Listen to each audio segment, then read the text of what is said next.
Well, as people are starting to sign in, I'm just going to make a few brief announcements welcoming all those who are signing in. Give you a little overview of what's to come. Today, we're going to have Nicolas Krusek, who's going to talk to us about Wagner and Nietzsche. Part one of his lecture will be today. Part two will be on September 6th. On October 18th, we are going to have a lecture by Paul Schofield, a former Wagner Society member, Wagner Society of Northern California member, who is going to be talking to us about The Redeemer Reborn, Parsifal as the fifth opera of Wagner's Ring. And then on November 1st, we will have a lecture by Thomas Gray, who will also be talking to us about Parsifal, outside/inside sacred spaces in Parsifal. Just chewing the fat here a little bit before we start. You may have, there's the upcoming season for Bayreuth has been announced. They're going to be doing a ring, which they haven't said too much about, other than the fact that it has something to do with artificial intelligence. They're also going to be doing a production of Rienzi, one of Wagner's first operas, considered one of his quote unquote juvenile operas, which has never ever been performed in Bayreuth before. And my understanding is that this 2026 will be the only year that it will ever be performed in Bayreuth. But so if you ever want to see Rienzi in Bayreuth, next year is the year to do it. You can actually go onto their website and start purchasing tickets right now, being sold as a package. Various options, which include Rienzi in various packages. I'm not sure what's going to be happening as far as ticket offerings through the various Wagner societies.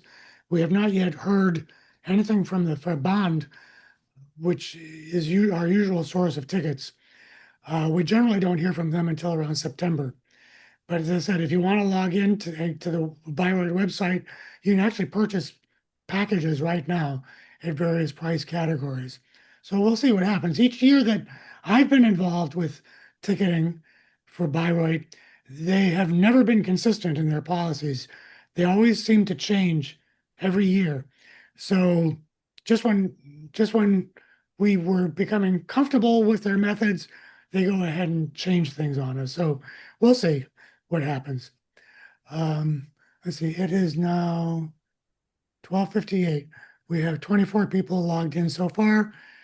We have actually over 70 who had signed up. So we'll give it a few more minutes for people to log in, and then we'll formally start. Oh, one other thing while we're waiting, mark your calendars for December 6th, which will be our Cosima Wagner party. Normally, we hold those parties on a Sunday, but this year it's going to be on a Saturday. And that is done especially in order to be able to accommodate the schedule of our guest artist, who will be none other than the great Wagnerian Heldentenor, Klaus Florian Vogt, who hopefully all of you are aware of. But he has never, ever performed on the West Coast.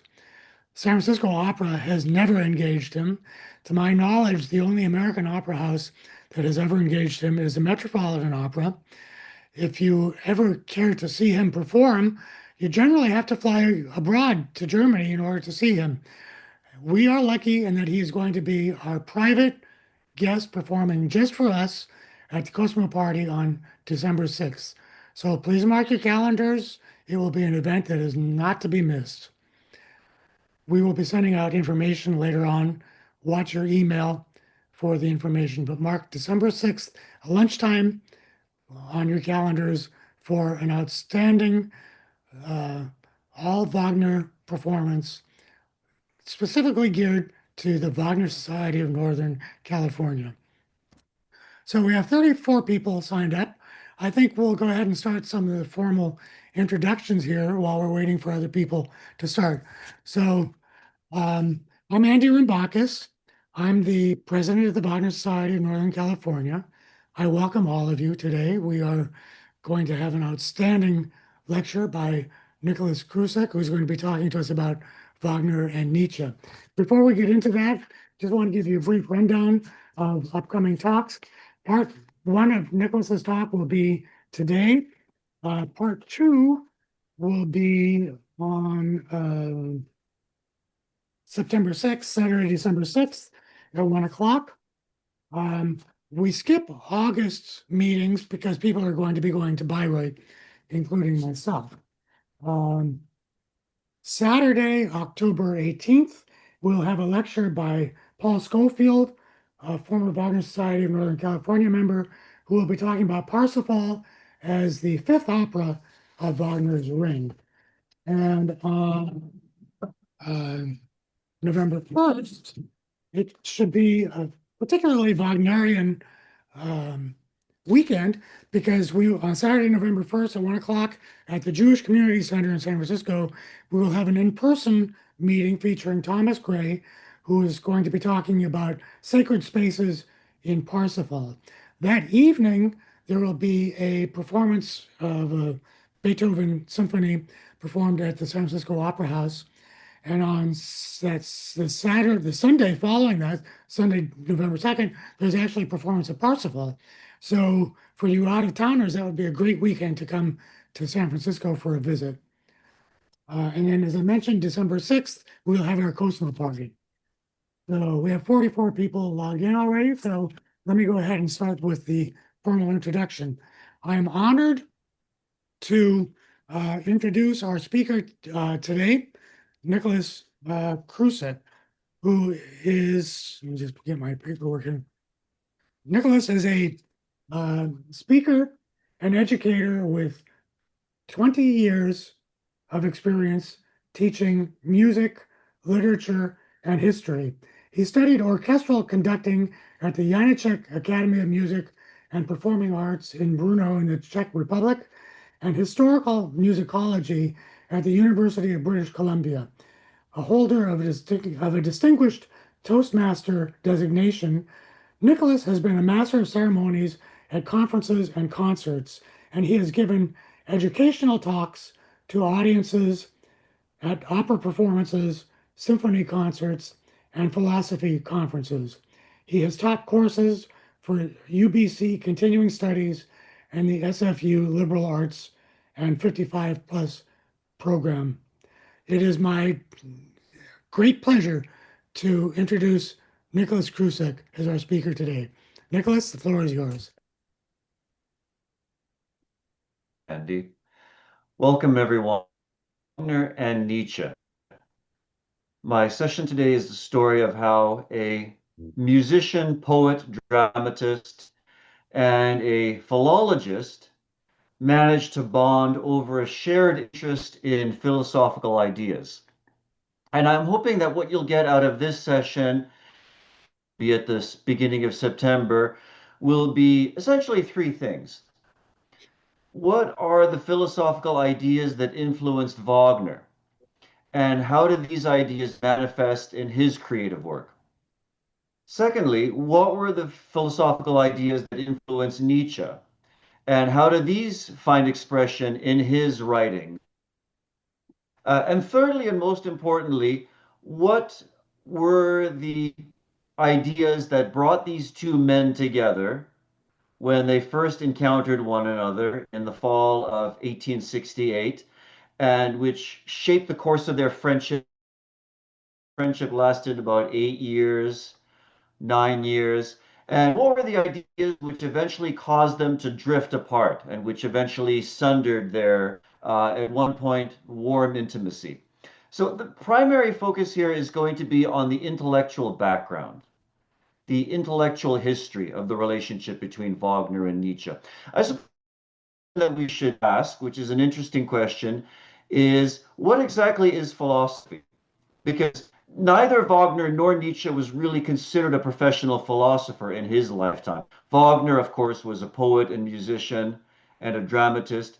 Nietzsche's profession was philology. He taught ancient languages, ancient literature and culture and history. So neither one was considered a professional philosopher by his contemporaries, and yet both Wagner and Nietzsche immense influence, and let me stress, an immense influence on the history of ideas in the late 19th and early 20th centuries. And both are considered important and influential thinkers for succeeding generations of philosophers and cultural historians, etc. So the first question we want to ask is, what exactly is philosophy, and why did these in particular take such a keen interest in it? I imagine if you were to just stroll down the street of whatever town you're living in and ask people, what is philosophy? What do you think philosophy it means, or what do you think it's about? You'd probably get a variety of answers. Some people would probably say, well, philosophy is abstract and esoteric hair splitting, which is interesting for tower academics, but what does it mean to the average person? Some people, if you ask them about philosophy, they might say, well, it has something to do with the meaning of life or whatever. But philosophy is a very important science. Yes, philosophy is a science. Philosophy is the science that deals with the fundamental questions of human existence. Questions about the nature of reality, the nature of human knowledge, how do we acquire knowledge, how do we evaluate knowledge, of human values, of ethics and morality, including political and social organization. And Wagner, because they knew that it would answer the big questions, and Wagner, as a creative artist, was very interested in exploring big questions, questions about knowledge, morality, ethics, and social organization.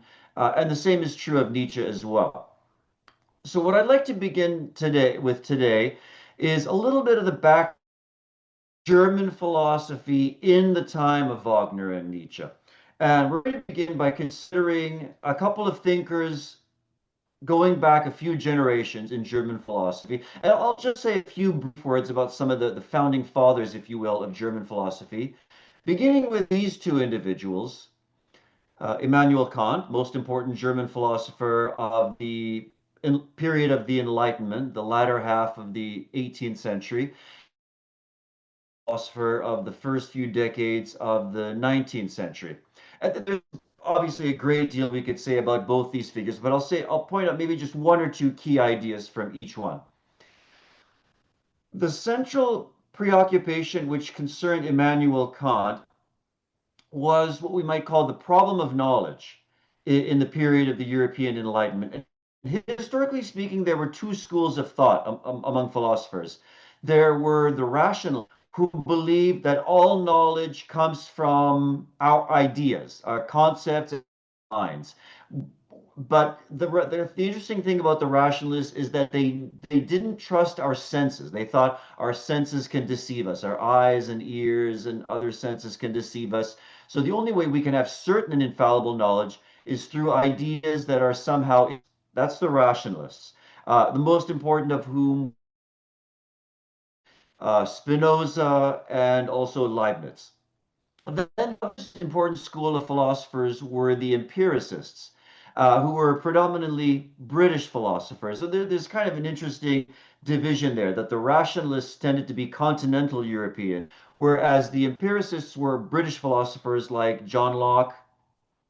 And they essentially believed the opposite. They believed that all our knowledge comes from our senses, from what we see, what we hear, what we touch, etc.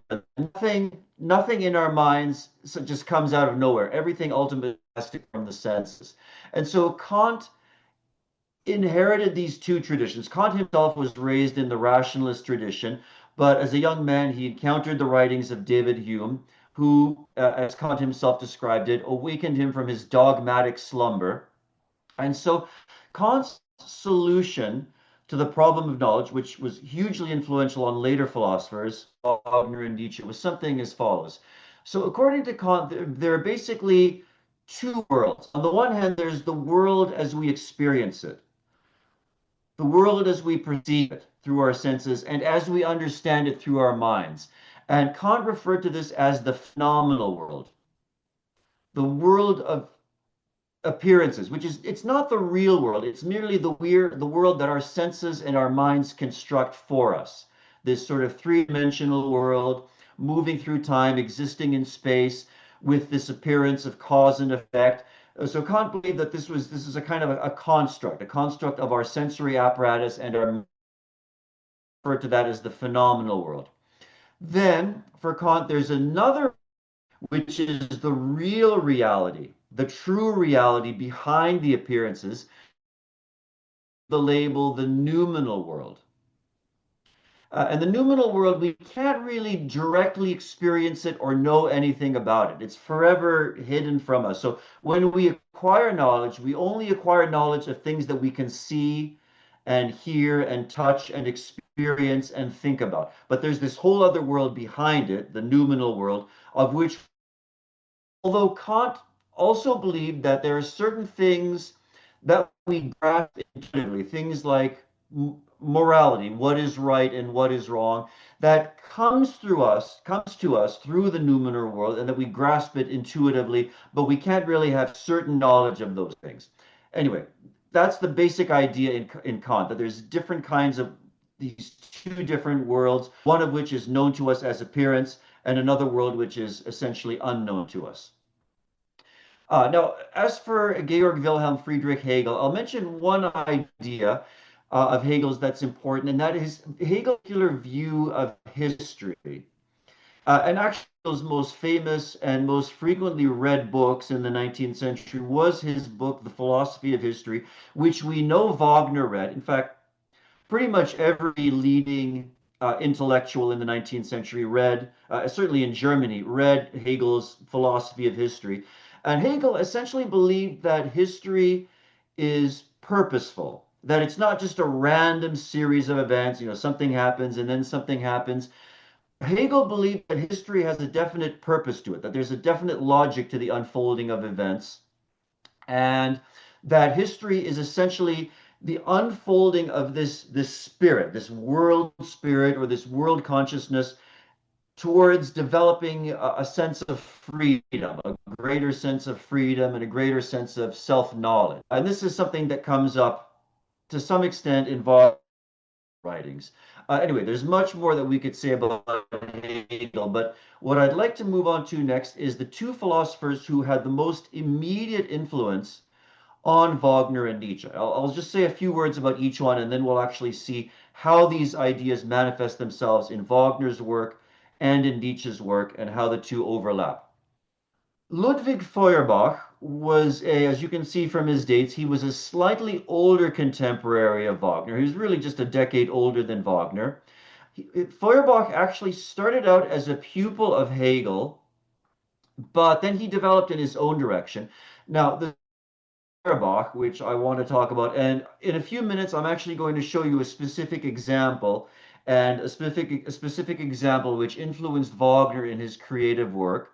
What Feuerbach is particularly known for is called his anthropological critique of Christianity. His anthropological critique of Christianity. Now, that's a mouthful, but what exactly does that mean? Well, Feuerbach, over the course of his development as the thinker, he became something of a materialist, something of an atheist, but he wrote a great deal about religion and about what religion means for human beings, why human beings create various mythologies, various legends and religious stories. And for Feuerbach, essentially, religion was a kind of a projection of various aspects of humanity's own sense of its own essence and its own nature. I'll give you two quick examples. So in many different cultures, human beings come up with an idea of a supreme being or a supreme beings, whether in the sort of monotheistic traditions or the various Eastern polytheistic traditions. And take for example, the Judeo-Christian God. We have certain ideas that this God is all-knowing, all-powerful. And of course, these are, for Feuerbach, these are human being as an individual. No individual can know everything, can do everything. But Feuerbach argued that as a species, human beings are developing in this direction of being able to transform the entire world, transform the landscape, of the face of the earth. With our sciences, we know everything about the most distant stars and the smallest molecules. And so for Feuerbach, the knowing everything and being able to do everything are aspects of the humanity as a species, humanity as a race. That's one idea. Another idea for Feuerbach is this idea that our view of the afterlife, our view of heaven, for example, is constructed in a certain way that we take all the things that are pleasant in our own lives, all the things, where we're looked after and we enjoy various pleasures, and yet we take away all the pain, we take away all the suffering and toil and struggle. And so for us, this idea that we construct of the afterlife is taking all the things that are pleasant in our own lives and projecting them into this other realm, this fictitious other realm. Incidentally, Feuerbach was the thinker who came up with the famous phrase, "Man is what he eats." And that's really kind of an expression of Feuerbach's materialism and his view that we're essentially physical beings and that construct this sort of spiritual view after our own image. So in a few minutes, I'll illustrate how Feuerbach influenced Wagner's creative work. But first, let's talk a little bit about Schopenhauer. Schopenhauer was another philosopher who I would say very strongly influenced both Wagner and Nietzsche. Schopenhauer was a follower of Kant. And by that, I mean Schopenhauer took over this idea of there being two worlds. On the one hand, there's a world of appearances, which we know through our senses and through our thinking apparatus. And Schopenhauer referred to that as the world as representation. That's basically the same as Kant's phenomenal world, the world of appearances, the world that we know and experience through our senses and through our minds. So there's the world as representation. That's the world of appearances. But then, whereas Kant argued that we can't know anything about the real reality, what Kant called the noumenal world, Schopenhauer said, well, actually, hold on. We do have a kind of the real underlying reality. And Schopenhauer, this was the world as will.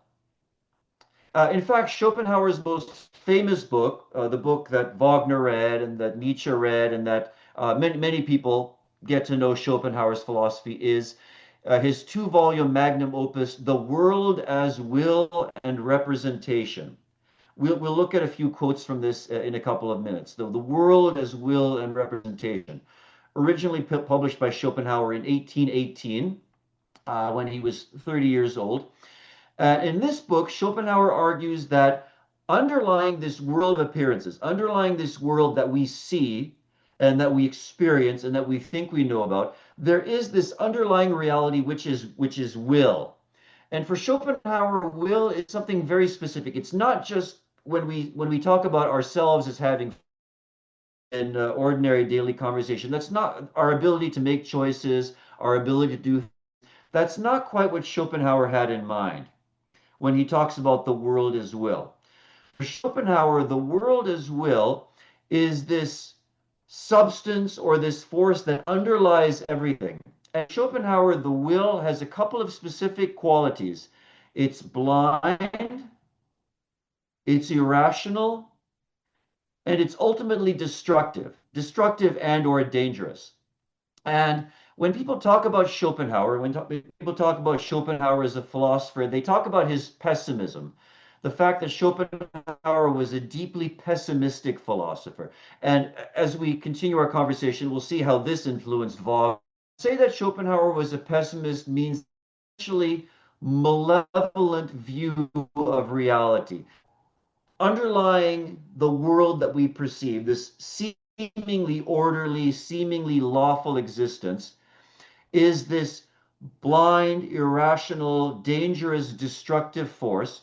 And the consequences of the will, well, first of all, so Schopenhauer believed that the way we experience reality is I am me and you are you, and there's these various people and various animals and various trees and other objects. Uh, a central idea for Schopenhauer is that everything is actually part of this universal and indivisible will. And if any of you have ever read about or studied any Eastern philosophies, any Hindu philosophy or any Buddhist philosophy, there's actually a lot of overlap. And Schopenhauer was well aware of this. Schopenhauer read a lot of Eastern philosophy, and he was quite aware of the similarities, the overlaps between his ideas and a lot of these Hindu ideas and Buddhist ideas, that everything is really one. Everything is part of a single substance or a single force.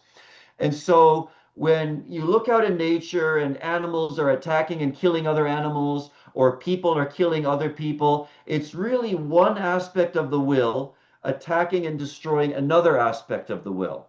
So all the violence, all the cruelty that we see is really this blind, irrational will attacking itself or attacking other aspects of itself in various ways. This is a really central idea, I think, particularly for understanding certain things in the Master Singers of Nuremberg and especially Parsifal, but we'll get into the detail as we go along. What I'd like to do now, just to finish up this first part of my presentation, is just very briefly give you an overview of how these ideas, these various ideas, influenced Wagner over the course of his life and career, and how they influenced Nietzsche over the course of his life and career. And then we'll actually get to discussing specific influences of these ideas on Wagner's creative work, on Nietzsche's creative work, and then we'll actually talk about the original, the first meeting of these two great titans. So I'm going to pause for a few minutes for questions. But first of all, let me just quickly give you an overview of how these ideas permeate and influence the creative work of Wagner and then of Nietzsche. Let's begin with Wagner. So Wagner was born in 1813, and his early period, the period of his first three operas, The Fairies, The Ban on Love, Rienzi, The Last of the Tribunes, those three early operas were all composed in the 1830s. And you can see on the right hand, I've given you the dates when each of these operas premiered, but in many cases they were composed earlier. Wagner first began to take a serious interest in ideas, philosophical ideas, social ideas, political, during those early years when he was an itinerant music director, conductor, moving through various cities like Magdeburg and Riga, eventually ending up in Paris in 1840. And in German culture around that time, certainly the predominant ideas were those of Hegel, whom I mentioned earlier. And Hegel had died in 1831, but his ideas permeated all the German universities. All the various student societies and organizations were discussing and debating Hegel's ideas. And there were, specifically, there were two at the time, I guess you could call them reactions against Hegelianism, which influenced which Wagner became caught up. One of these was the so-called Young Germany movement. I wonder if any of you have heard of this. The Young Germany movement was a movement in the 1830s which inspired a lot of young artists and thinkers and young socially conscious German intellectuals. And the idea behind the Young Germany movement, which was actually in many ways quite critical of Hegel and was quite critical of the status quo. Essentially, the Young Germany movement was a reaction against the stuffiness and the prudishness of the Lutheran Church, the all-powerful Prussian state, and a desire for something a little bit more liberal.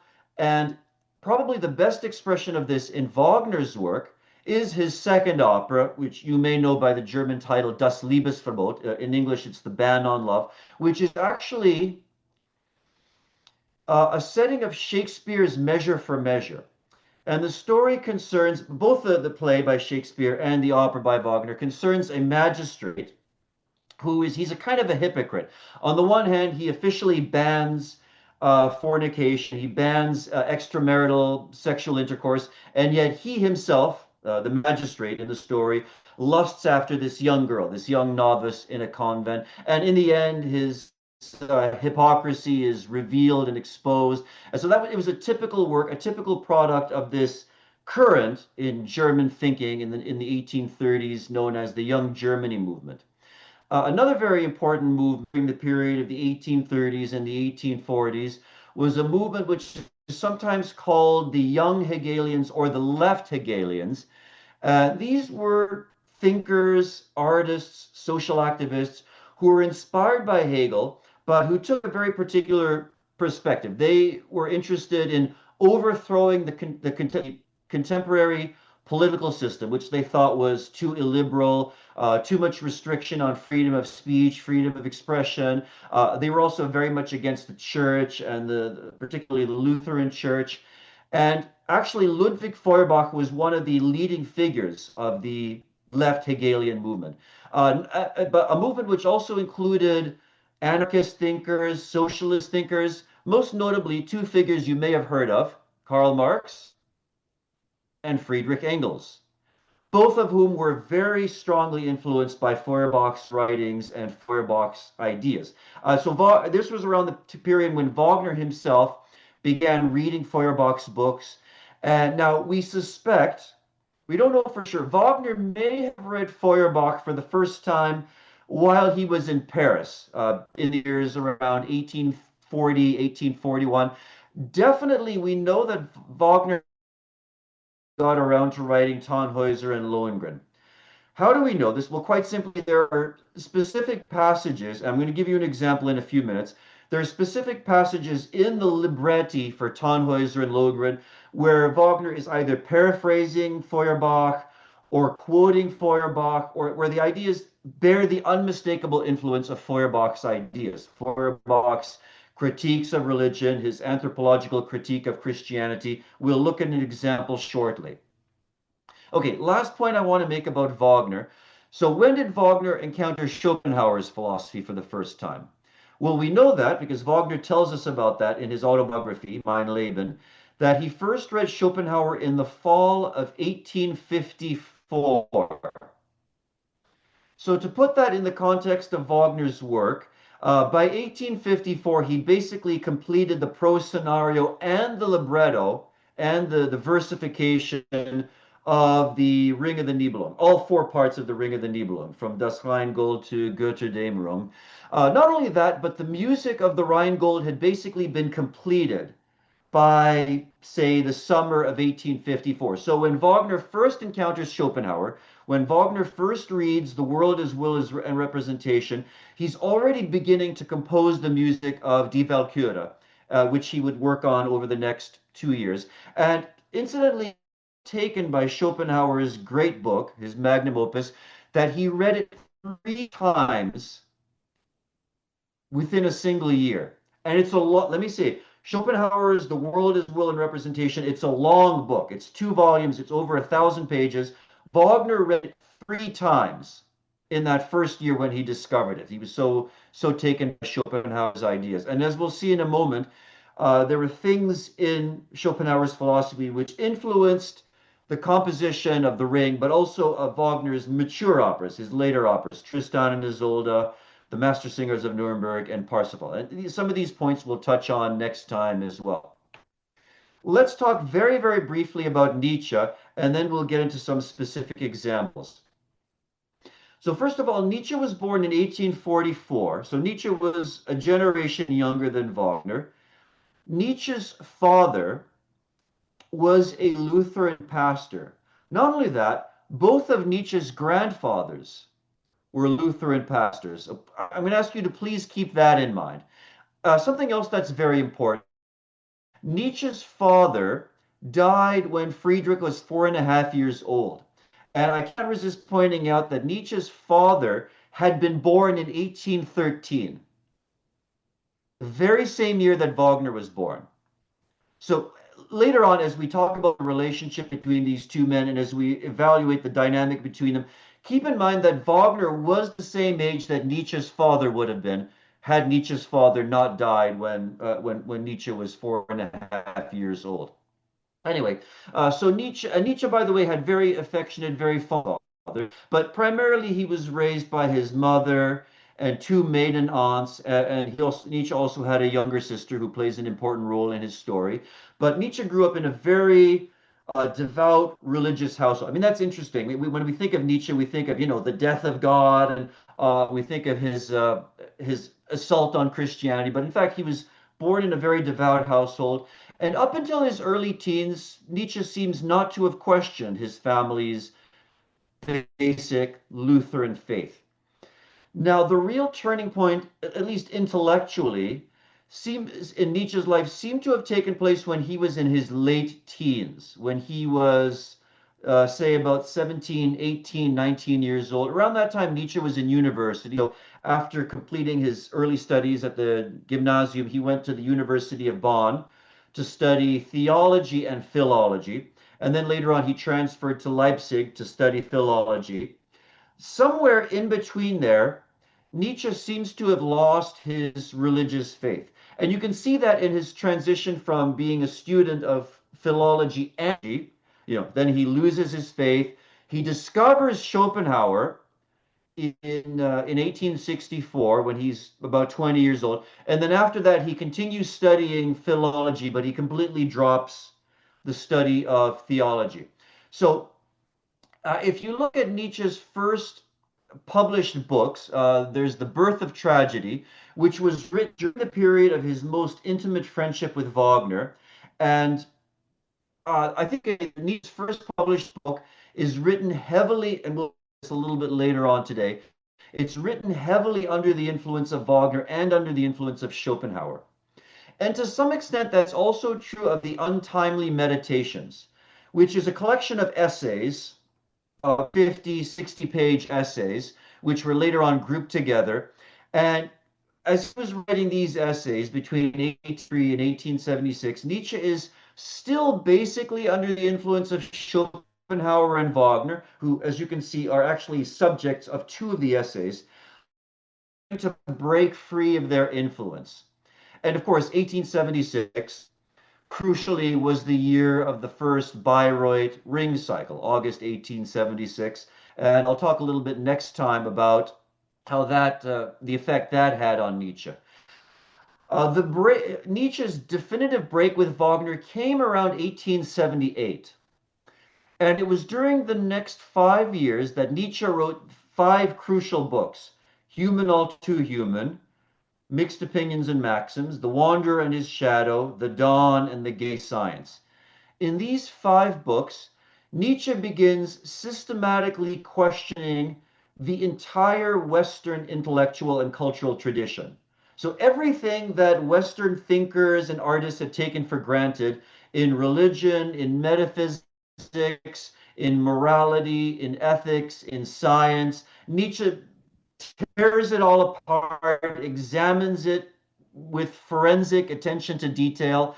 And so it's a period of reckoning, a period where Nietzsche is breaking with everything in his past, everything that he'd understood and believed up until that time. Then, of course, comes the climax, in many ways, the climax of Nietzsche's output, which is the book Thus Spoke Zarathustra. For many people today, this is Nietzsche's most famous work or most infamous work, depending on it. The interesting thing about Thus Spoke Zarathustra is Nietzsche began writing it in February of 1883. Now, what happened in February of 1883? Well, of course, Wagner died in Venice in February 13th of 1883. And I think for Nietzsche, that really opened the floodgates. That really was a clean break with the past. And from that point on, Nietzsche is establishing himself as a thinker, as a creative artist. And I should say, by the way, we'll look at some passages from Zarathustra next time. It's not a philosophical work in any conventional sense. It's not a treatise. It's not a collection of essays. It's a work of art. It has a kind of a plot, a kind of a story, but it also conveys ideas, but in a very vivid, very artistic sort of way. And then lastly, just to wrap up this part of the discussion, Nietzsche's subsequent books, including Beyond Good and Evil, On the Genealogy of Morals, Twilight of the Idols, The Antichrist, are basically prose commentaries on Thus Spoke Zarathustra. They elaborate the ideas presented in Zarathustra, but in more technical, prosaic, systematic language. Notice, incidentally, that among the 5 books that Nietzsche wrote in the last year of his productive life, two of these books have Wagner in the title.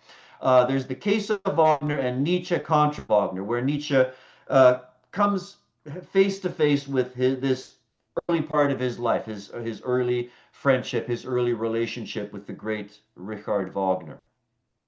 And now, for all intents and purposes, January of 1889 was the end of Nietzsche's life. That was when he was in Turin, Italy. He collapsed on the streets and basically never recovered his faculties. So even though Nietzsche technically his body survived for another 11 years, he died in 1900. But basically, the last 11 years of his life, Nietzsche was unaware of his surroundings. He was basically, for all intents and purposes, insane for the last 11 years of his life. And the reasons for that are debated. We can discuss that later if there are questions. But let me pause for a moment now and ask if there are any questions of anything we've covered so far.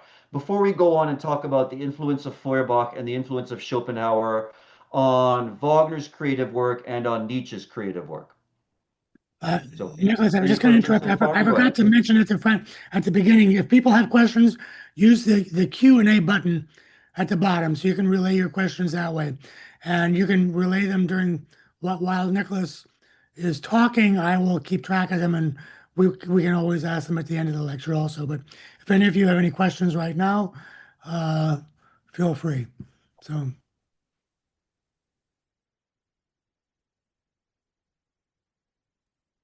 none appearing right now, so No questions right now? none appearing. Emma, do you have something to say? Oh, okay. Emma, did you say, do you have something? Oh, Yes, fine. yes. Sorry, I was muted. I have a question. So, in 1830s, with the Young Germany movement and the Young Hegelians or Left Hegelians, uh, is it this kind of a philosophy at the moment that drove Wagner to the participation in 1848 uprising and his friendship with Bakunin and proclamations and all such stuff? Absolutely. Yeah. Yeah. During that decade was reading a lot of revolutionary writing. So in addition to Feuerbach, he was also reading Proudhon, Pierre-Joseph Proudhon. He was the French socialist writer. He's the one who famously said all property is theft. And yeah, so that was the period of Wagner's friendship with Bakunin, and where Wagner may have even read some Marx. We don't know for certain. He may have read some of the writings of Marx and Engels. And yeah, that's what eventually led him to participate in the Dresden Uprising in May of 1849, which of course led him to go into exile for a little over a decade. So yeah, it was definitely the influence of the young Hegelian or left Hegelian movement which led Wagner in that direction. Mhm. Very good point. Thank you. Okay, and if anyone thinks of any other questions, I'll pause for more questions in a few moments. But let's turn our attention now to some specific philosophical ideas. Let's begin with Feuerbach. So here you can see images of Feuerbach's four most important books. These are all books that we know that Wagner read. Wagner had these books in his library and definitely would have read them. Feuerbach's first book was Thoughts on Death and Immortality, published in 1831. And then the next three books were published in the 1840s. The Essence of Christianity, 18. This is, by the way, is the very famous translation, English translation made by Mary Ann Evans, the English novelist better known as George Eliot. Very famous English translation of Feuerbach's The Essence of Christianity. Principles of the Philosophy of the Future. This book had a huge influence on Wagner. And of course, one of Wagner's prose works is The Artwork of the Future, which was the title of which was directly inspired by Feuerbach's Principles of the Philosophy of the Future, and then also Lectures on the Essence of Religion. Here we have a quote, and I'll read this. This is a quotation from Wagner. This is actually from his autobiography, Mein Leben. But Wagner here is thinking back to the late 1840s when he became really immersed in Feuerbach's writings. And here's what Wagner says. This is regarding Feuerbach's book, Thoughts on Death and Immortality. Hold on a second. Wagner says, the absorbing questions treated here, as if it were the first time they had ever been raised, and occupied me ever since my initial association with layers in Paris, just as they occupy the mind of every serious and imaginative person. The frankness which Feuerbach finally finds the courage to adopt in the mellower parts of his book, in treating these deep questions, pleased me greatly, as much for its tragic implications as for its social radicalism. I found it elevating and consoling to be assured that the sole authentic immortality adheres only to sublime deeds and inspired works of art. Feuerbach became for me the proponent of the ruthlessly radical liberation of the individual from the bondage of conceptions associated with belief in traditional authority. Let me just interject here. This idea of the liberation of the individual from the conceptions associated with the belief of traditional authority. I think you can see how that ties in with what we just discussed in connection with the Young Germany movement and the Young Hegelian movement, especially. Continuing on, and the initiated will therefore understand why I preface the artwork of the future with a dedication and an introduction addressed to him, etc. Okay, so Wagner here is acknowledging the influence of Feuerbach on his ideas and on his philosophy. Okay, now here is an actual quote from Feuerbach's first book, Thoughts on Death and Immortality. Let's read this quote together, and then after this, I'm going to turn to a specific passage from Act 1, Scene 2 of, and I think you'll see the parallel here. You'll see how Feuerbach's ideas find specific embodiment in Wagner's creative work. So this is quoting from Feuerbach. If immortality lay in wait for you behind this time, without the boundary and obstacle of death, would wash away all your power, would erode all your quality. Once in heaven, this earth would become for you the beautiful hereafter. You would gladly give up immortality for this time, and in the land of death, you would long to leave the tiresome angelic state to become a loving human once again on this earth. I've got to read a little bit of that again because this is so crucially important. What Feuerbach essentially is saying here is that if we could actually experience immortality, if we could actually experience the afterlife in heaven, we would get bored. That's not a human life. A human life by its nature, it's finite. Human life has to include suffering. It has to include joys and sorrows, pains and pleasures. A life of eternal bliss and not doing anything would just be crazy. So let me read those last few lines again. Once in heaven, this earth would become for you the beautiful hereafter. You would gladly give up immortality for this time.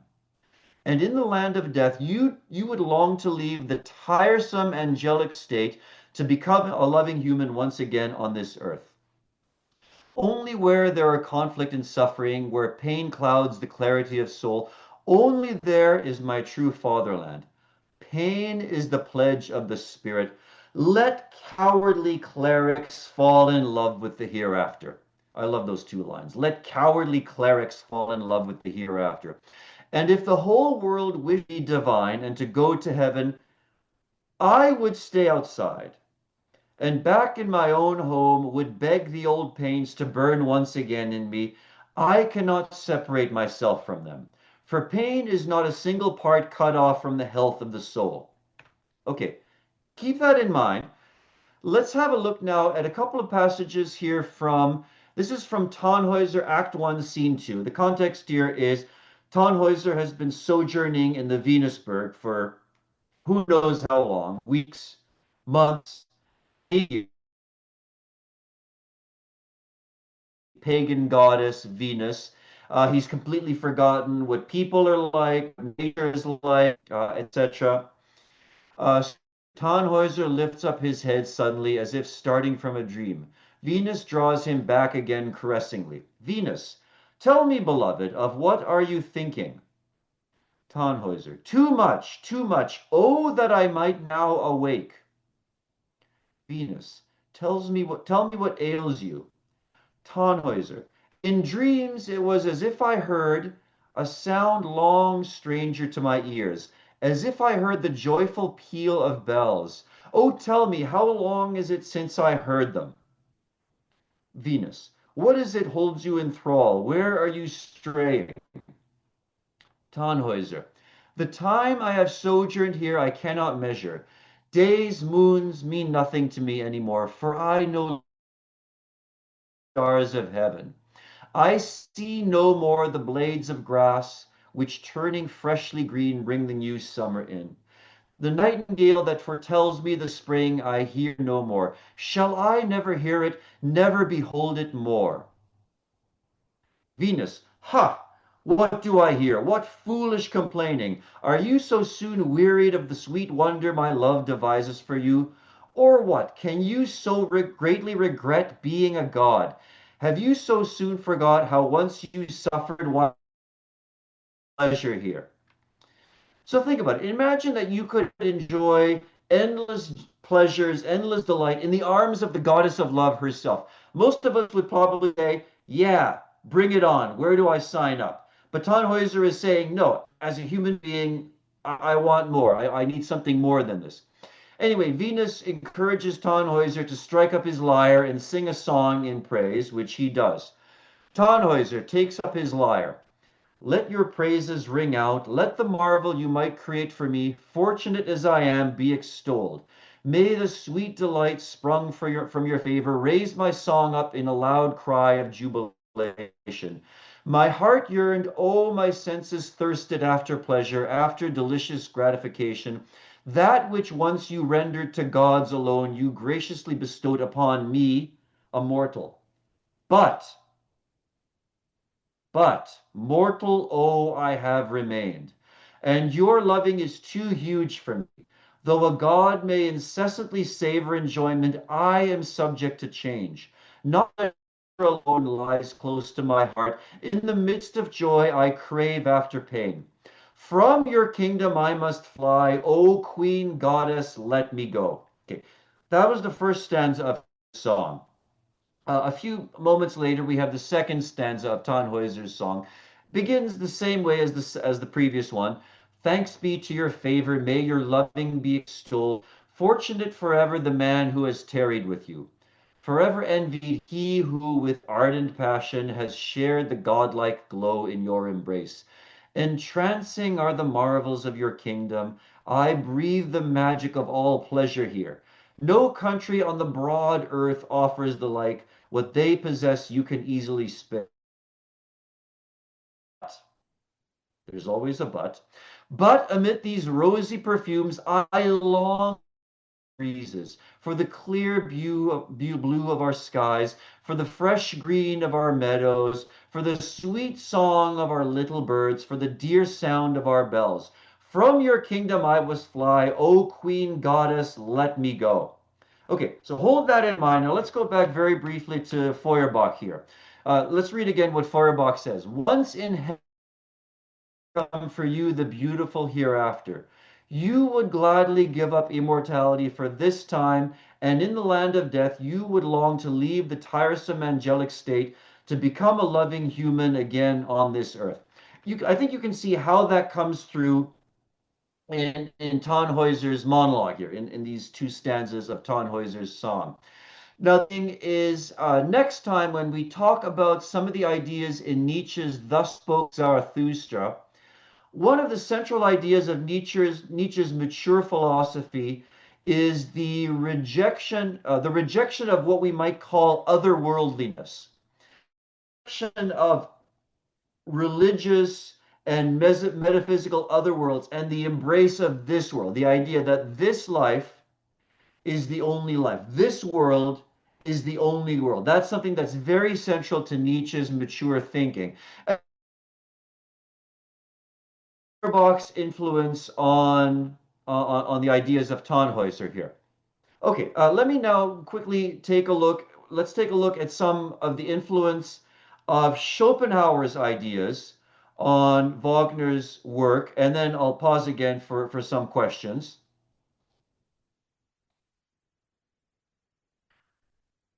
Let's take a look now at some passages from Schopenhauer's magnum opus. This is his famous book, which in two volumes, The world as will and representation. So remember, for Schopenhauer, representation is the world of appearances. That's the world that we experience through our senses and through our minds.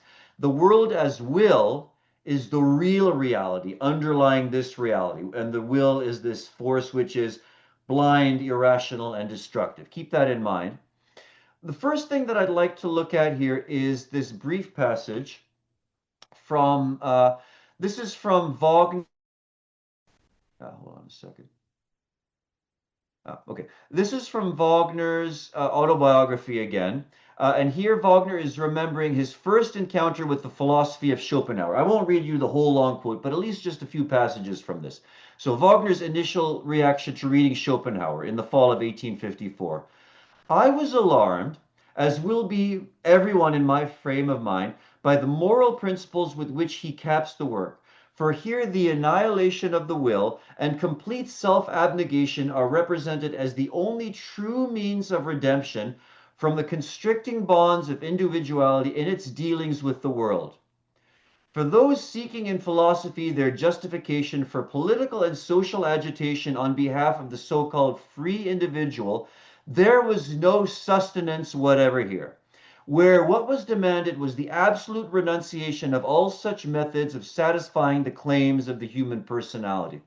Let me interject for a moment. What Wagner is saying here is that the kind of political and social activism to which Feuerbach led Wagner, that's absent here.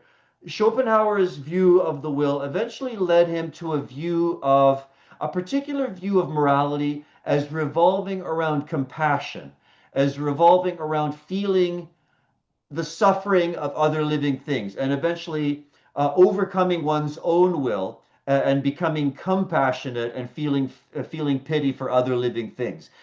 This is an idea which we see some glimmers of it in Tristan and Isolde and the Master Singers, but it becomes especially pronounced in Wagner's last opera, Parsifal. Continuing on, at first this didn't sit well with me at all, and I didn't want to abandon the so-called cheerful Greek view of the world, which had provided my vantage point for surveying my artwork of the future. Actually, it was Herweg who made me reflect further on my own feelings with a well-timed word. This insight into the essential nothingness of the world of appearances, he contended, lies at the root of all tragedy. And every great poet and even every great man must necessarily feel it intuitively. I looked at my Nibelung poems and recognized to my amazement that the very things I now found so unpalatable in the theory were already long familiar to me in my own poetic conception. Only now did I understand my own Wotan myself, and, greatly shaken, I went on to a closer study of Schopenhauer's books. So there's a lot of very important points here in what Wagner is saying here. I think the most important point that Wagner is saying here is that for him, discovering Schopenhauer wasn't so much a revelation as a recognition. Let me say that again. For Wagner, reading Schopenhauer wasn't so much a revelation as a recognition of ideas that he'd already believed, already implicitly held within himself, but Schopenhauer somehow gave him the words, somehow was able to articulate ideas that he'd already believed and already agreed with, so to speak. Now, very briefly, let me read you. This is actually from an essay by Nietzsche. What I want to show here is that Nietzsche and Wagner both had a similar reaction to Schopenhauer when they first encountered his philosophy, and this crucially was one of the considerations which brought Wagner and Nietzsche together, and which explains why they had such an intimate friendship for as many years as they did. So very briefly, this is Nietzsche's reaction to reading Schopenhauer. This is from the essay Schopenhauer as Educator, from the Untimely Meditation. So Nietzsche writes, I belong to those readers of Schopenhauer who know perfectly well, when they have turned the first page, that they will read all the others and listen to every word that he has spoken. I'm pretty sure Wagner would second those sentiments. My trust in him sprang to life at once and has been the same for 9 years. I understood him as though he had written for me. This is the most intelligible, though a rather foolish and conceited way of expressing it. Hence, I never found a paradox in him, though occasionally some small errors. For paradoxes are only assertions that carry no conviction, because the author has made them himself without any conviction, wishing to appear brilliant or to mislead or above all to pose. Schopenhauer never poses. This is a very important point. This explains why Nietzsche was so drawn to Schopenhauer. Schopenhauer never poses. He writes for himself, and no one likes to be deceived, least of all a philosopher who has set this up as his law. Deceive no one, not even thyself, neither with the white lies of all social intercourse, which rioters almost unconsciously imitate, still less with the more conscious deceits of the platform and the artificial methods of rhetoric. Schopenhauer's speeches are to himself alone, etc., etc. The central idea that Nietzsche is trying to get across here is that Schopenhauer, whatever errors he may have, and by the way, this is a view that Nietzsche held even after Nietzsche turned away from Schopenhauer's philosophy and came to disagree with him, and even to disagree with him violently. Nietzsche always recognized Schopenhauer as a truthful philosopher, as an honest philosopher. And I think for Nietzsche, this was a very important value because in talking about his own Zarathustra, Nietzsche describes the actual Persian, the 7th century BC Persian prophet Zarathustra as the most truthful of all philosophers. So truthfulness is something that was very important to Nietzsche. And it's something that he sees in Schopenhauer. What I'd like to do next is read a couple of passages from Schopenhauer's chief book, from Schopenhauer's book, The World as Will, and then we'll talk a little bit about how these ideas find their way into Wagner's work, particularly into an important speech of Hans Sachs in The Master Singers, Act 3, Scene 1. And then I'll say a couple of words about how Nietzsche would eventually turn against these ideas, but we'll get into that a little bit more next time. So these are passages from Schopenhauer's The World as Will and Representation. And here Schopenhauer is elaborating on this idea that we, as various aspects of the will, different animals, different people attacking and destroying one another, are really just attacking and destroying different aspects of themselves. So this first quotation here addresses the idea of egoism as the basic evil of existence. Schopenhauer writes, "Every individual, completely vanishing and reduced to nothing in a boundless world, nevertheless makes himself the center of the world and considers his own existence and well-being before everything else. From the natural standpoint, he is ready for this to sacrifice everything else. He is ready to annihilate the world in order to maintain his own self, that drop in the ocean, a little longer. This disposition is egoism, which is essential to everything in nature. Therefore, whereas each individual is immediately given to himself as the whole will and the entire representer, all others are given to him only as his representation. Hence for him his own inner being and its preservation come before all others taken together." What Schopenhauer is referring to in this quotation is a kind of solipsism, this view that I am all of reality and everything else is just an image in my mind, including other beings, other people. Next quotation. This is particularly important. "The difference between the inflictor of suffering and he who must endure it is only phenomenon, appearance, only phenomenon, and does not concern the thing in itself," that's the will, which is the will that lives in both. By the knowledge bound to its service, the will here fails to recognize itself. Seeking enhanced well-being in one of its phenomena, it produces great suffering in another. Thus, in the fierceness and intensity of its desire, it buries its teeth in its own flesh, not knowing that it always injures only itself. Tormented and tormentor are one. Let me repeat that. Tormented and tormentor are one. The former is mistaken in thinking he does not share the torment, the latter in thinking he does not share the guilt. And again, Those of you familiar with Eastern thought, specifically with Buddhist and Hindu thought, will see some echoes, some resonances here, which actually Schopenhauer acknowledges explicitly in the next quote. The fruit of the highest human knowledge and wisdom, the kernel of which finally comes down to us in the Upanishads as the greatest gift to the 19th century. It is expressed in various ways, but especially by the fact that all beings of the world, living and lifeless, are led past in succession in the presence of the novice, and that over each of them is pronounced the word which has become a formula, tat tvam asi, which means this art thou. What that last quote means is that the highest wisdom is recognizing that every other living being is a part of myself. You know, this animal, this person over there is a part, is not separate from me, but is in some sense part of me, part of the same will.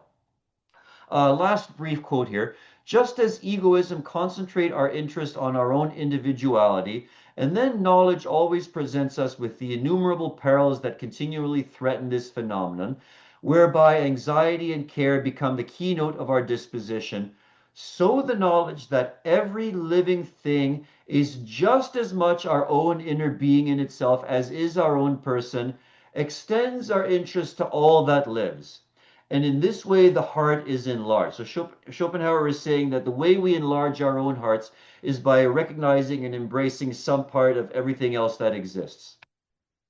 Okay, with that, let's turn our attention now to a brief passage in the monologue of Hans Sachs. This is in the Master Singers of Nuremberg, Act 3, Scene 1.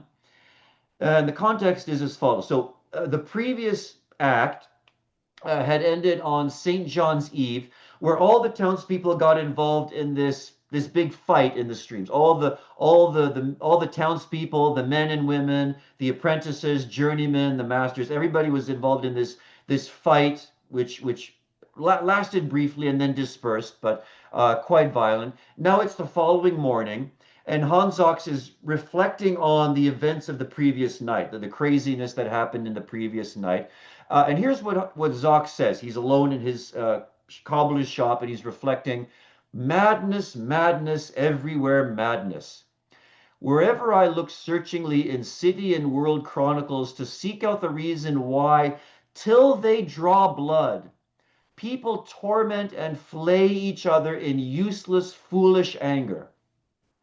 No one has reward or thanks for it. Driven to flight, he thinks he is hunting, hears not his own cry of pain. When he digs into his own flesh, he thinks he is giving himself pleasure. Okay, do you see how that connects with the quote from Feuerbach that we just read? Thus, in the fierceness and intensity of its desire, it buries its teeth in its own flesh, not knowing that it always injures only itself. Tormented and tormentor are becoming one. Sachs here is practically quoting, it's not even a paraphrase, it's practically a quotation from Schopenhauer. Driven to flight, he thinks he is hunting, hears not his own cry of pain. When he digs into his own flesh, he thinks he is giving himself pleasure. Who will give it its name? It is the old madness without which nothing can happen, nothing whatever. If it halts somewhere in its course, it is only to gain new strength in sleep. Suddenly it wakes, then see who can master it. How peacefully with its staunch customs, contented in deed and work, lies in the middle of Germany my beloved Nuremberg. And now here he's reflecting on the events of the previous evening. But one evening late, to prevent a mishap caused by youthful ardor, a man knows not what to do. A cobbler in his shop plucks at the threat of madness. How soon in alleys and streets it begins to rage. Man, woman, journeyman, and child fall upon each other as if crazed and blind. And if madness prevails, it must now rain blows, with cuts, blows, and thrashings to quench the fire of anger. God knows how that befell. A goblin must have helped. A glowworm could not find its mate. It set the trouble in motion. It was the elder tree, midsummer eve, but now has come midsummer day, etc.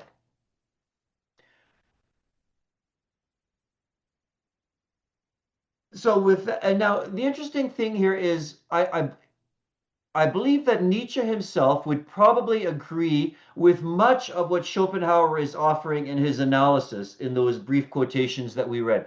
The idea that reality is essentially about conflict, about one being attacking another being. The crucial distinction is that is Nietzsche's actual evaluation or what he believes are the implications for action. Nietzsche was not a believer in renouncing the will or becoming a saint or denying the will or anything like that, becoming a hermit, pacifying the will. In fact, Nietzsche's view in many ways is the opposite. And next time when we turn to some of the ideas in Thus Spoke Zarathustra, we'll see. And this in a way explains why for Nietzsche, of all of Wagner's works, it was particularly Parsifal, Wagner's last opera, and it's arguably his most Schopenhauerian opera, the one where Wagner embraces so many ideas of denying the will, pacifying the will, becoming a kind of Schopenhauerian saint, embracing compassion for other living things. Think of Act One, Scene Two, the scene with Parsifal and the Swan and Gurnemanz, etc. It was this which Nietzsche was most opposed to. I mean, ideologically opposed to. And it's interesting. Nietzsche actually loved the music of Parsifal, but he didn't like the story, didn't like the characters, didn't like the Christian symbolism, and he doesn't talk so much about the Hindu and Buddhist overtones, but certainly the religious moralizing was something that didn't sit well with Nietzsche at all. Okay, let me pause for a few minutes and ask if there are any questions at this point about anything that we've just discussed.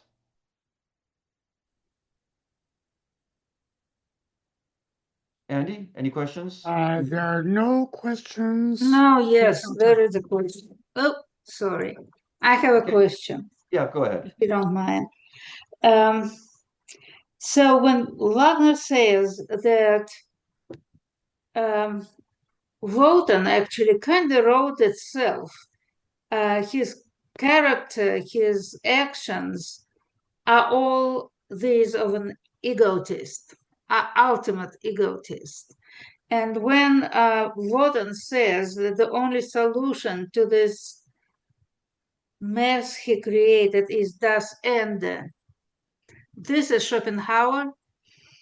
That's in particular, I would say, particularly in the last two operas of the cycle, in Siegfried and Götterdämmerung, where Wotan he just becomes the wanderer. He just becomes a kind of a passive spectator, a passive observer, and where he doesn't really defend himself against Siegfried's attack. Siegfried very easily destroys the staff with his sword Nothung. In that moment, Wotan is essentially he's denying his own will in the Schopenhauerian sense. He's denying the will and becoming a Schopenhauerian saint, essentially.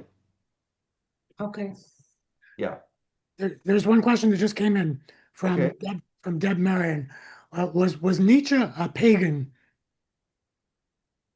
Nietzsche was certainly interested in paganism, but I don't know if I would describe Nietzsche as a pagan. Probably Nietzsche would.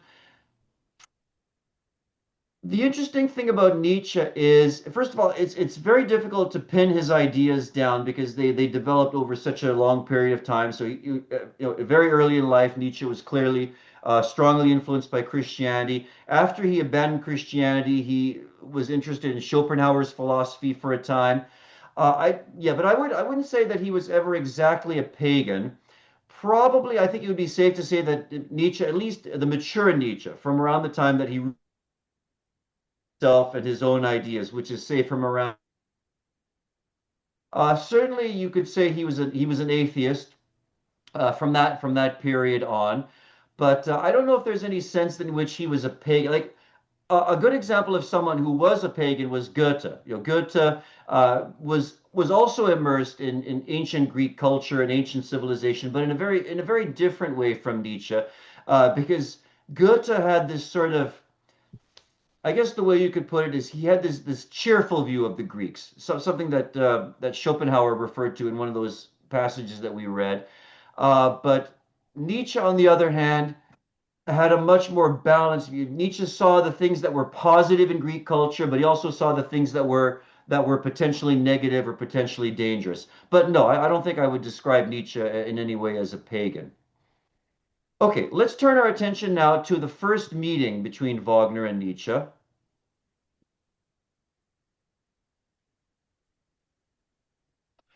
And here we're going to read a passage from a letter that Nietzsche wrote, a passage from Nietzsche to his, a passage that Nietzsche wrote to his best friend Erwin Rohde. Now, Rohde was a fellow philologist. You can see he was a very close contemporary of Nietzsche. They were really only a year apart. And they both had the same teacher, a teacher by the name of Friedrich Ritschl, who taught them in Bonn and then later on in Leipzig. And Nietzsche and Rohde continued corresponding for many, many years. So Nietzsche finally met Wagner in November of 1868. Now, by that time, Nietzsche had already come across Wagner's music. At this point, it's important for me to stress that Nietzsche was himself a musician. Nietzsche grew up in a musical household. I think everybody in his family either sang or played the piano or had some musical skill. So Nietzsche played the piano, he sang in choirs, and he even composed music, not great music, but Nietzsche composed piano pieces, he composed songs and vocal pieces. And so Nietzsche had an inside understanding of music. Now, during his student years, and including his university years in the 1860s, Nietzsche got together with fellow schoolfellows and they would discuss ideas, read literature, play the piano, talk about music. And on one memorable occasion, one of Nietzsche's schoolfellows brought a piano arrangement of the prelude to Tristan and Isolde. This was Nietzsche's first encounter with Wagner's music, and he was completely floored by it.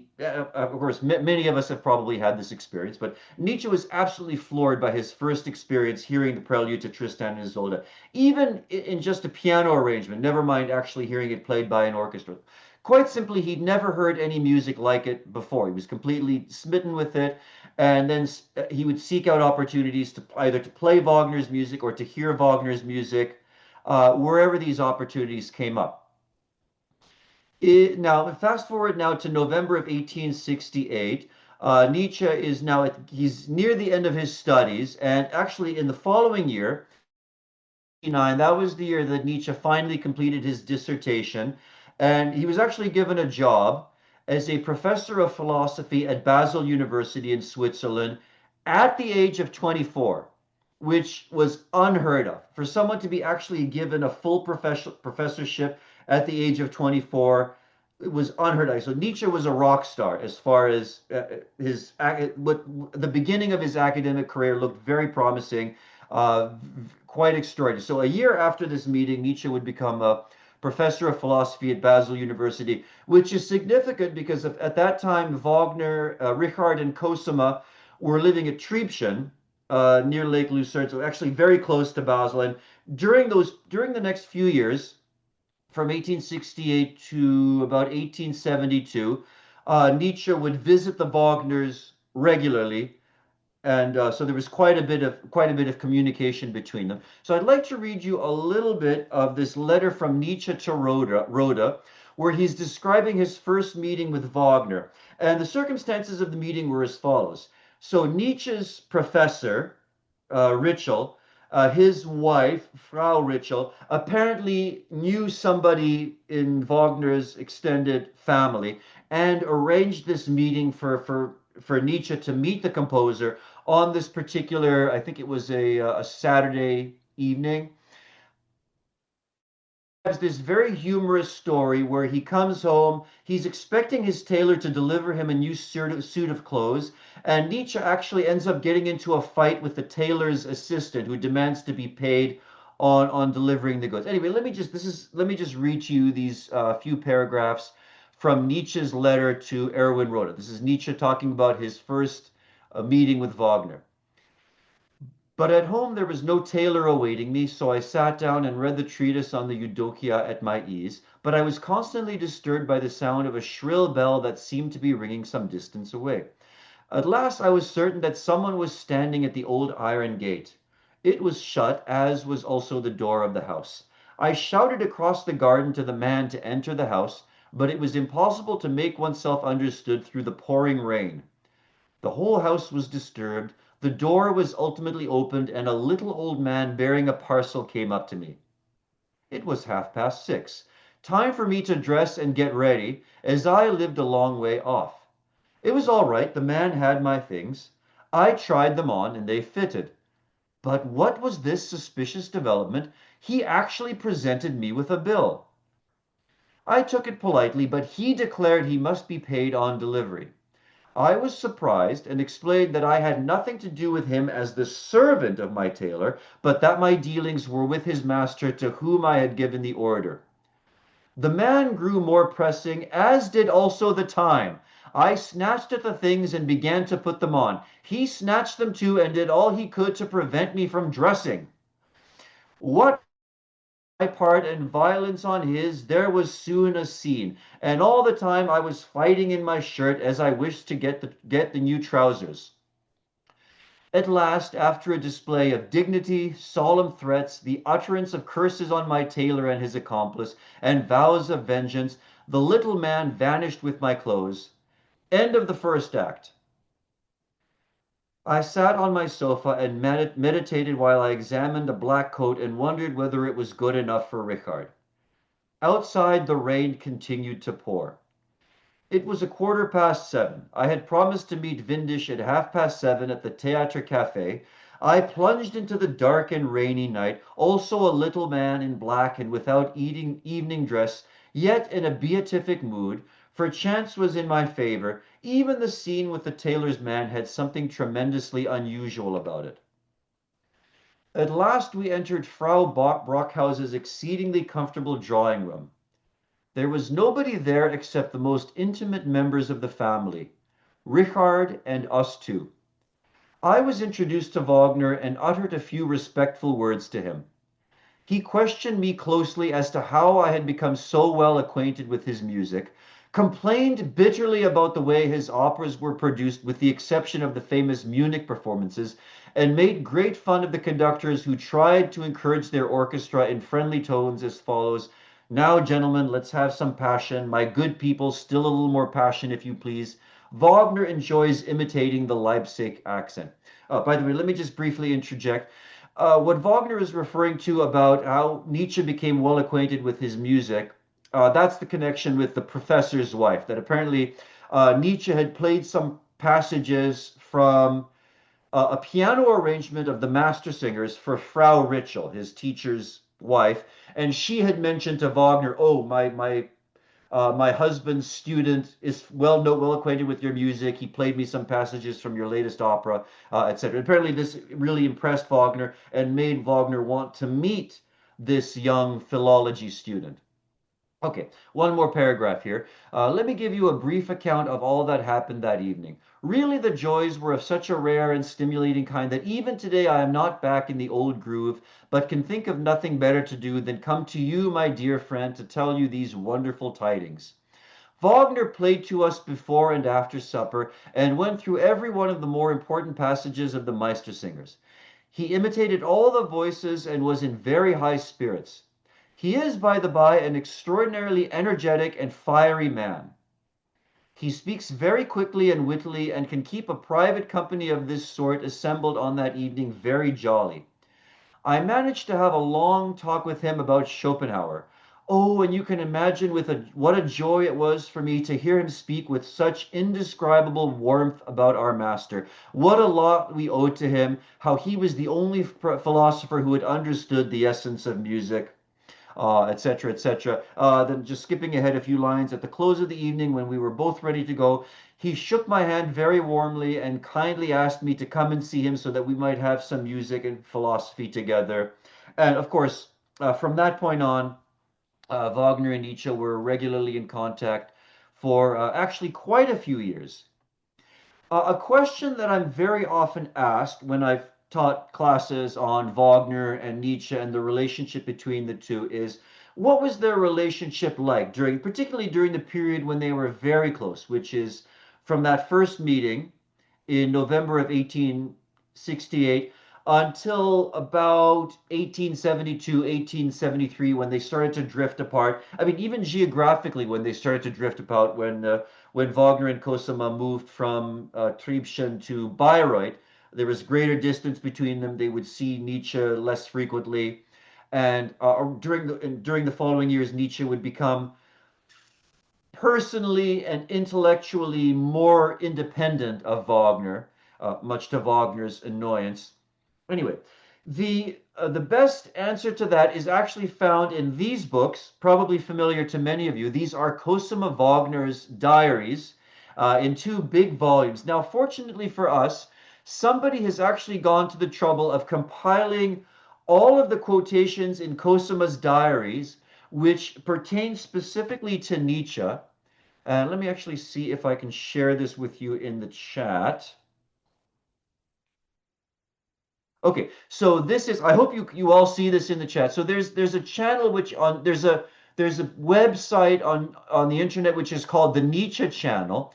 And if you go to the nietzschechannel.com/bio/Cosima, if you click on that link or save that link, there's actually a whole page, or actually several pages, which include all of the quotations from Cosima's diaries, which pertains specifically to where there are actual references to Nietzsche, to their interactions with Nietzsche. Just to give you an idea, I'm going to share you a few highlights with you right now. And I thought I would share a few passages. This is from Christmas of 1870. This is just one brief passage from, there are pages and pages that we could quote from. So this is Christmas Eve, December 24th, 1870. At 5 o'clock, Richard returns from town, bringing Professor Nietzsche with him. Notice that Cosima refers to him as Professor Nietzsche, because indeed he was a professor at Basel University. Now notice there's a big gap between the 24th and the 26th. Christmas Day is omitted. Christmas Day of 1870, that was famously the premiere of the Siegfried Idyll, the piece for chamber orchestra that Wagner wrote for Cosima's birthday. Cosima was actually born on Christmas. Wagner's birthday present for Cosima on the occasion of the birth of their son Siegfried, who had been born earlier the previous year. So that was Christmas Day. There's no references to Nietzsche, but Cosima describes in detail the musicians and the performance of the Siegfried Idyll. But anyway, that's why there's a gap in the 25th when there's no mention of Nietzsche. But moving on to the 26th.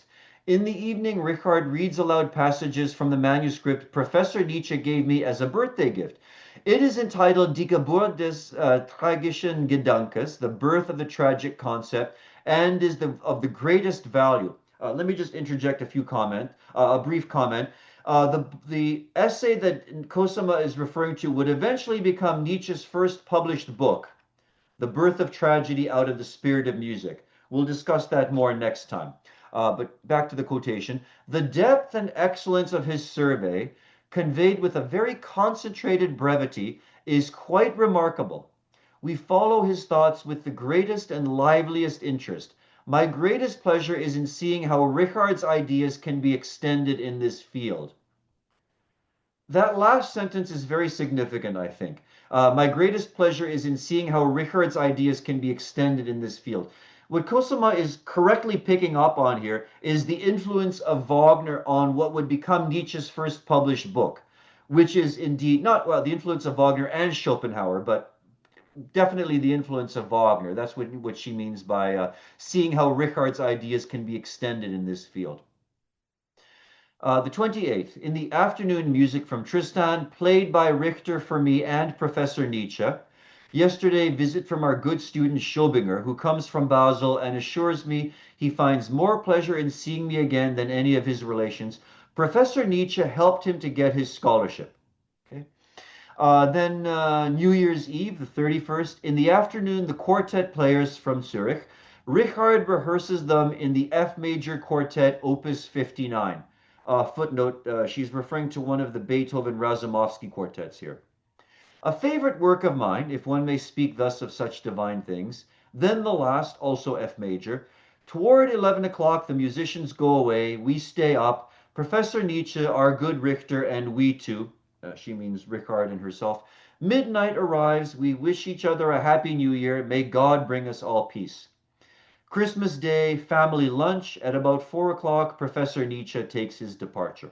So if you go through Cosima's diaries, or if you go to that link that I gave you, the website, and go through all the different entries, this is pretty much what you can expect. The day-to-day interactions, including Wagner playing from his own musical works or reading passages from his recently published writings, Nietzsche reading from his published essays or talking about courses that he was teaching at Basel, music making, either Nietzsche and someone else playing the piano or maybe some guest musicians coming to play a quartet.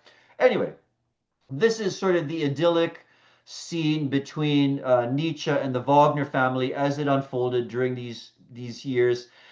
A few other things that I would mention, which are kind of interesting. So very often, either Richard or Cosima would get Nietzsche to do their Christmas shopping for them. So Nietzsche was kind of an all-purpose factotum or all-purpose gopher for the Wagner family during these years. You know, Nietzsche would give Cosima would give Nietzsche a shopping list and say, "Hey, go get these presents for the kids." Go, and Nietzsche would very willingly and very obligingly do so. It's interesting to note that when Wagner first met Richard and Cosima, they were actually living together scandalously. You know, she was still married to Hans von Bülow at that time. It wasn't actually until 1870 that Cosima finalized her divorce and was able to marry Richard. So when Nietzsche first met Richard and Cosima, they were living together in sin, so to speak. And Nietzsche doesn't make a big fuss about it. He doesn't even really mention it, but it's kind of it's kind of interesting that he was initiated into the Wagner life very, very early on. And let me pause for a moment and ask, this is a good time to ask, are there any questions about the day-to-day interactions between the Nietzsche and the Wagner family? And incidentally, if you're interested in exploring other resources, there's a very good book I think the book is actually called Wagner and Nietzsche, if I'm not mistaken. I'm just putting this in the chat. Which exists in two versions. There's a German version and then an English translation. But there's actually a book about Wagner and Nietzsche by Dietrich Fischer-Dieskau, the great German baritone opera singer, lieder singer, and it's a good book. What I like about Fischer-Dieskau's book on Wagner and Nietzsche is he talks a lot about the relationship between the two men, their interactions. He talks about their musical likes and dislikes, not only how they bonded over their shared interest in philosophy and their shared interest in ideas, but also their shared taste, you know, whether it's a shared interest in Beethoven or certain other composers, Schubert, Schumann, whatever, or a dislike for certain Italian and French composers at the time. And he goes into a little bit about their day-to-day interactions. He has some quite illuminating things to say about the causes of the breakup of the relationship, which we'll get into more next time. But Fischer-Dieskau is not a philosopher himself. I mean, he's clearly read Nietzsche. He clearly has a good general knowledge of German philosophy, but he doesn't get too technical. He doesn't get too much into the intellectual background. Some of what I'm trying to do and some of the pieces that I'm trying to fill in. But it's a very good, very entertainingly written book. And if you want to explore the relationship between these two men in more detail, I definitely would recommend to you Fischer-Dieskau's book. So I think some questions have popped up, so I'll be quite happy to address those now. Yes, let me read some of them for you. From Brad Wade, for how long was Nietzsche a professor at Basel? 10 years.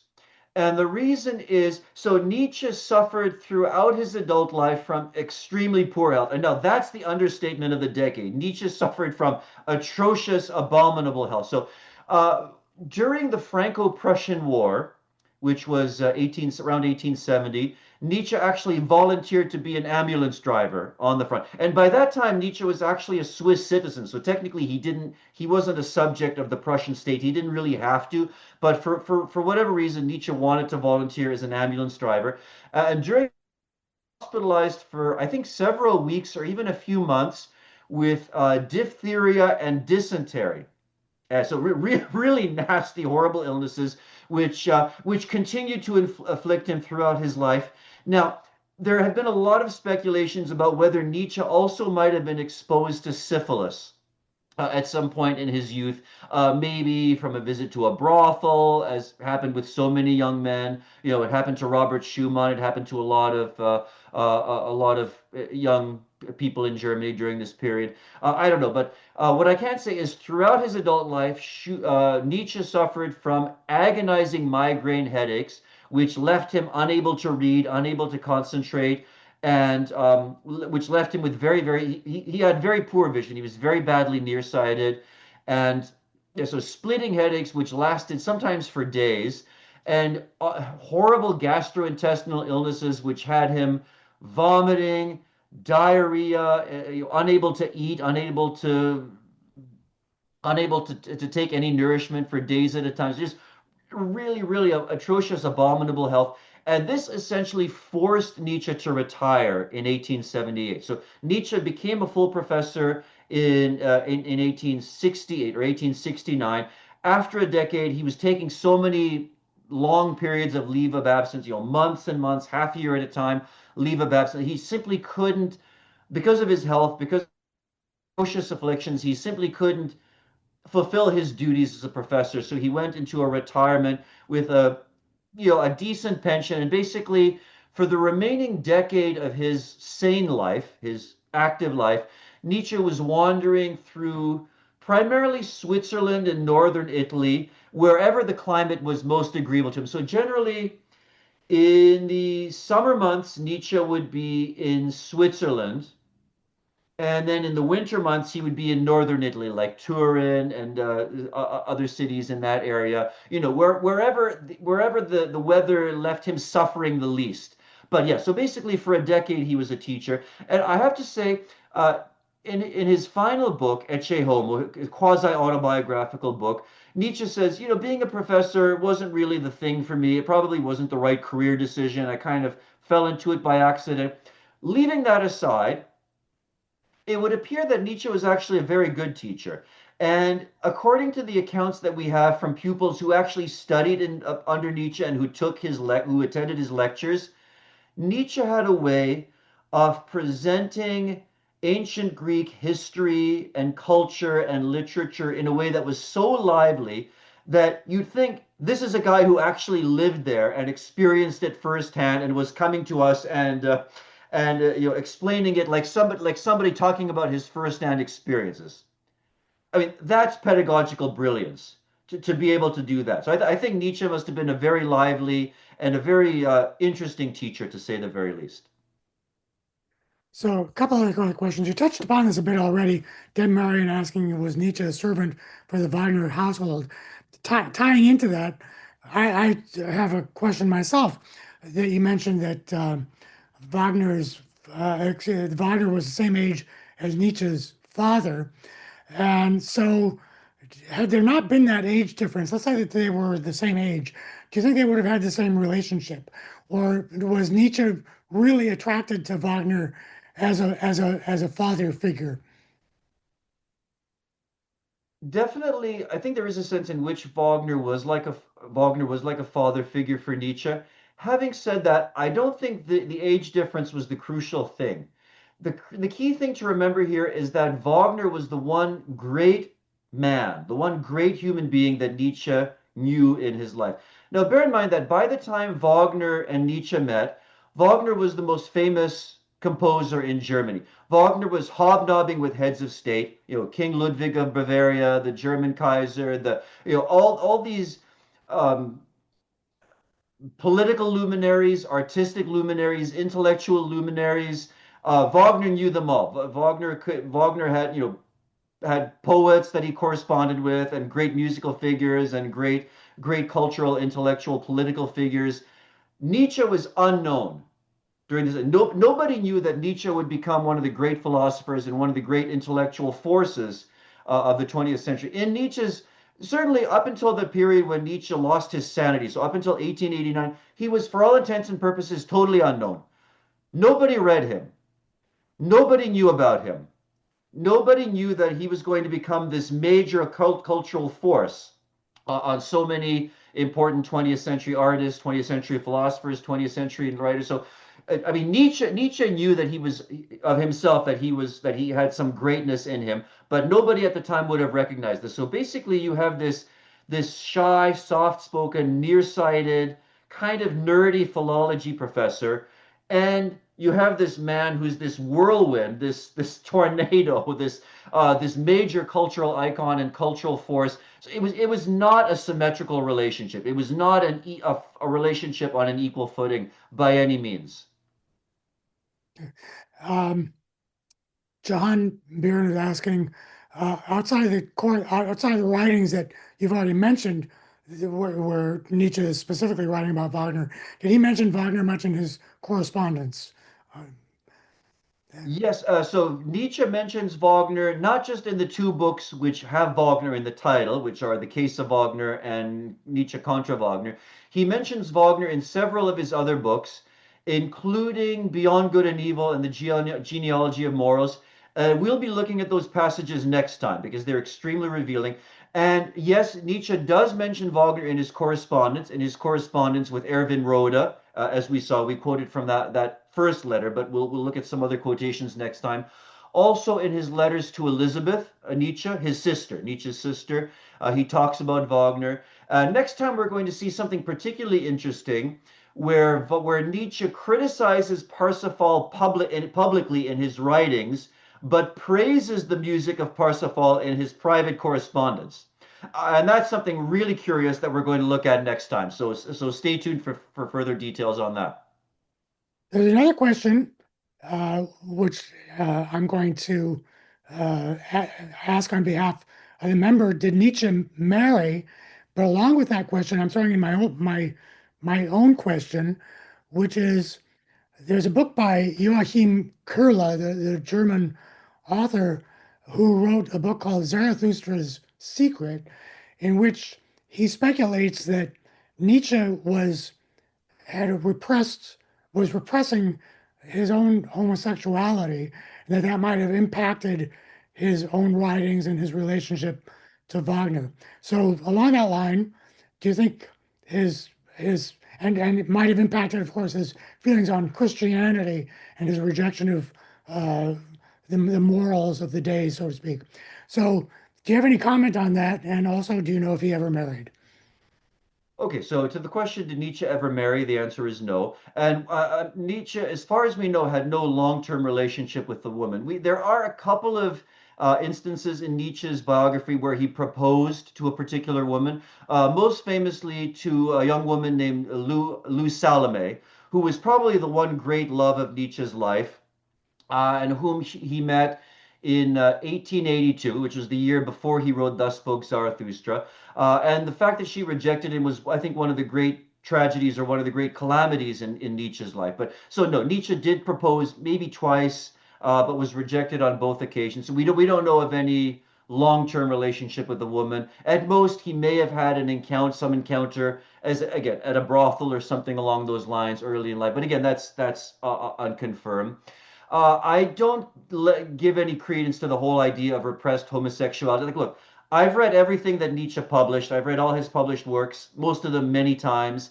I've read much of his correspondence and much of his notes and sort of unpublished journal entries. I don't see any evidence of that. What I will say is, I think it's generally accepted that Nietzsche did have something of a crush on Cosima. I think that's uncontroversial. I think every Nietzsche scholar basically accepts that as a fact, and it's something that's hinted at in some of Nietzsche's writings and correspondence. And in fact, Cosima was closer to Nietzsche's age than to Wagner's age, right? Cosima was 25 years younger than Wagner. Yeah, 25 years younger than Wagner, but only 6 years older than Nietzsche. And Cosima was an unusually educated and cultured woman. So it doesn't surprise me at all that Nietzsche would have been strongly drawn to her. Like she would have been, first of all, she was totally unlike Nietzsche's mother and sister and his other female relations who were very devout, unintellectual, unsophisticated. Cosima was definitely someone who would have been whom Nietzsche would have seen as an intellectual equal. And so, yeah, it comes as no surprise to me that he would have been quite taken with her and perhaps even infatuated with her. And Great, just as an great question. aside, I'm saying this is out of my own interest of being a physician myself. My understanding is that Nietzsche's psychosis was actually syphilitic in nature. Uh, and if you study the causes of death of many prominent figures of the 18th and 19th century, it's amazing how many of them died of either syphilis or tuberculosis. So I don't know how proven it is or if there was any autopsy on him or anything like that, but my understanding has always been that syphilis was the cause of Nietzsche's psychosis. Um, one additional question has come in from Kirk Davis. Is Nietzsche in the top five of all time, according to current philosopher professors? Philosopher professors, like Or in other words, specifically we would say philosophers. the top five philosophers. Oh, top. You mean like my top five or? Yeah, who are your top five? Well, so definitely, if I think of sort of a combination of philosophers that I enjoy reading and philosophers whose ideas I see as particularly interesting or influential, well, certainly Plato and Aristotle would be at the top. No question about that. Definitely Plato and Aristotle.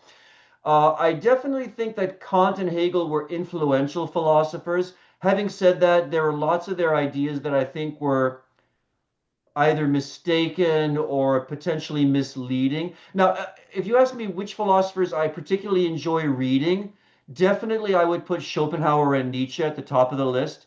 They're just really entertaining and really fun to read. Very witty, very well, and actually quite well written, even from a literary point of view. Now, having said that, something that you and I talked about before the meeting went live is that Nietzsche is not necessarily easy to read. And that's interesting because, okay, so there are certain German philosophers that are very challenging, like Kant and Hegel are very challenging to read because they have this enormous apparatus of philosophical terminology, which is very obscure. And they have these long sentences that go on for a whole page with subordinate clauses and sub-subordinate clauses. Nietzsche is not like that. Nietzsche uses ordinary everyday words. He tends to use relatively short sentences. But at the same time, Nietzsche is not easy to read.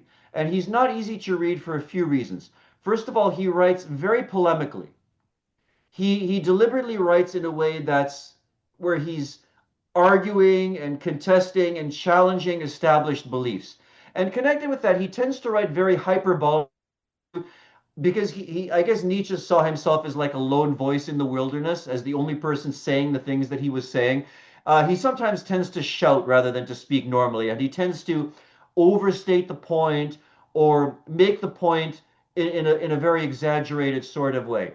And also just the fact that Nietzsche expresses himself so beautifully and so poetically and so literarily, and he, using metaphors and images and allusions. Sometimes those can be a little bit challenging unless you sort of live in that. If you've read lots of German literature, if you've read lots of German philosophy, it comes a little more naturally. But if you're new to that world, the way Nietzsche, he quotes from the Lutheran Bible and he quotes from Schopenhauer, he quotes from Goethe, he quotes from Lessing, he quotes from Heine. And sometimes that can be a little bit alienating if you're not used to all the different the learned references to other literature, other philosophies. So, Nietzsche he writes simply, but he's also a very intelligent writer, but also a very interesting writer. And of course, as we mentioned slightly before the session started, with my middle name being Socrates, I'm happy that you mentioned Plato and Aristotle, but let's not forget that they were both under the aegis of Socrates. Socrates taught Plato, Plato taught Aristotle. So just have to get that out there. But I'm happy that you mentioned both of them. So, any other questions from our members? May I have a suggestion? While sitting in Basel 2 weeks ago, I read a very interesting book by Susanna Clark. It is called Piranesi. It is very philosophical, and it just goes straight to Schopenhauer and even Plato. It's a short book. She's an English writer. and it is about what is the world? How do we see the world? It's very entertaining. Susanna Clark, Piranesi. Okay, interesting. So I see no other questions coming in. One more little question, very esoteric. Professor Brockhaus, the professor where Nietzsche studied, is it the Brockhaus of the Dictionary Flame? No, the Brockhaus was a relation of Wagner. It was Ritschl was the name of the professor that Nietzsche studied with. So Brockhaus must have been a relation or an acquaintance of the Wagner family through whom Nietzsche got to know Wagner, as far as I know. Okay. One more question just came in.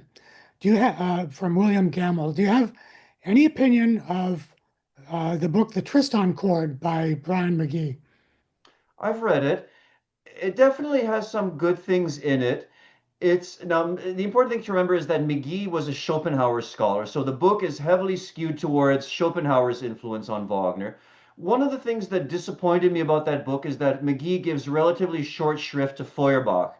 And I think that's a mistake because I think Feuerbach's influence on Wagner, creatively on his libretti and on and on his thinking, is something that you find throughout Wagner's work, even not only The Ring but also Tristan, The Master Singers, and Parsifal. That a more comprehensive book on Wagner and philosophy would have to come to terms with. Good things in it, but it's skewed in one particular direction, and that's simply because McGee himself was a Schopenhauer expert. Okay. Okay, so any other questions from our members? If you have them, now is the time to send them in. Otherwise, I guess your presentation for today is pretty much at an end. Is that correct, Nicholas? Or did you have more to cover? We'll pick up the thread next time. Next time we'll talk about the birth of tragedy. We'll say a few more things about the influence of Wagner and Nietzsche, and then we'll start getting into how the relationship gradually unraveled and broke apart. Yeah. Also, just as an interesting aside, it's come to my attention that on this day in 1882 was the actual debut of Parsifal in Bayreuth. So, Oh, right. Yeah, that was, yeah.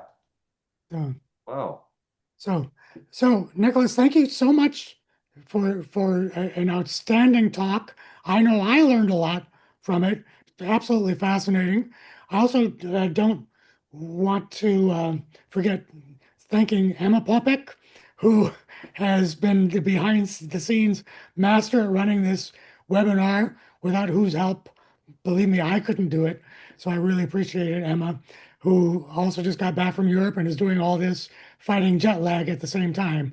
So thank you tremendously, Emma.